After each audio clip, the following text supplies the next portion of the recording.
I'm Steve Jobs. It is 1958.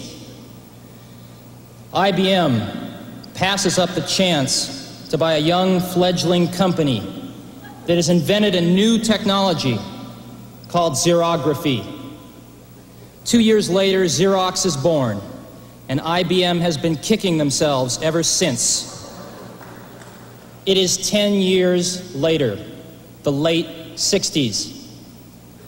Digital Equipment, DEC, and others invent the mini-computer. IBM dismisses the mini-computer as too small to do serious computing, and therefore unimportant to their business.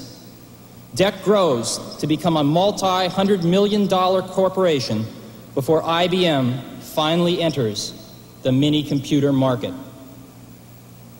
It is now 10 years later, the late 70s. In 1977, Apple, a young, fledgling company on the West Coast, invents the Apple II, the first personal computer as we know it today. IBM dismisses the personal computer as too small to do serious computing and unimportant to their business. The early 80s. 81.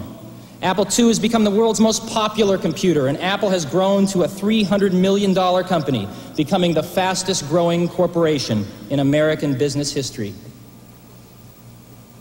With over 50 competitors vying for a share, IBM enters the personal computer market in November '81 with the IBM PC. 1983. Apple and IBM emerge as the industry's strongest competitors, each selling approximately $1 billion worth of personal computers in 1983. Each will invest greater than $50 million for R&D and another $50 million for television advertising in 1984, totaling almost $250 million combined. The shakeout is in full swing. The first major firm goes bankrupt, with others teetering on the brink. Total industry losses for '83 outshadow even the combined profits of Apple and IBM for personal computers. It is now 1984. It appears IBM wants it all. Apple is perceived to be the only hope to offer IBM a run for its money. Dealers, initially welcoming IBM with open arms, now fear an IBM-dominated and controlled future. They are increasingly and desperately turning back to Apple as the only force that can ensure their future freedom.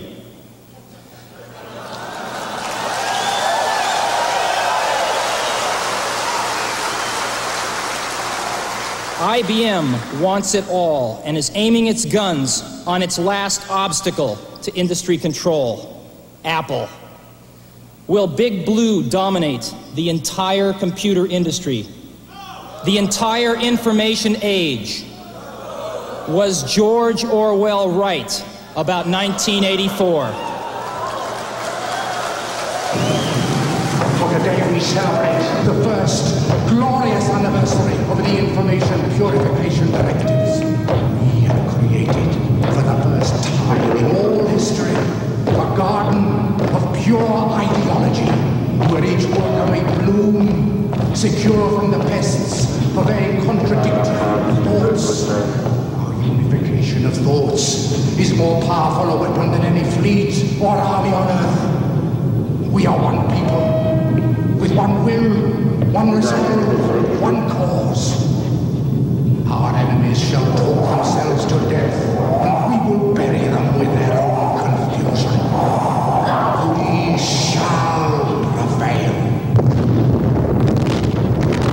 On January 24th, Apple Computer will introduce Macintosh. And you'll see why 1984 won't be like 1984.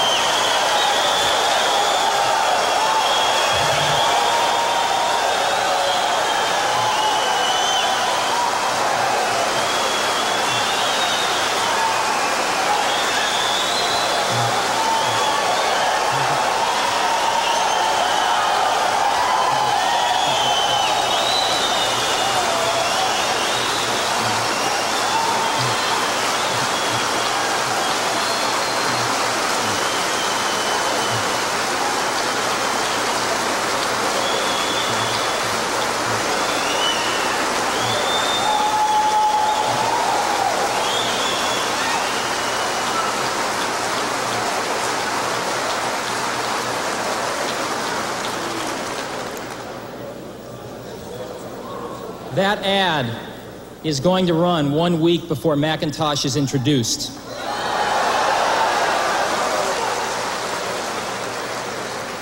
And our ad agency that put it together is here today. Chiat Day, Jay Chiat's here. The principal, Lee Clow and Steve Hayden, that wrote the copy and did the creative, are also here. You might, I guess they just heard what you thought.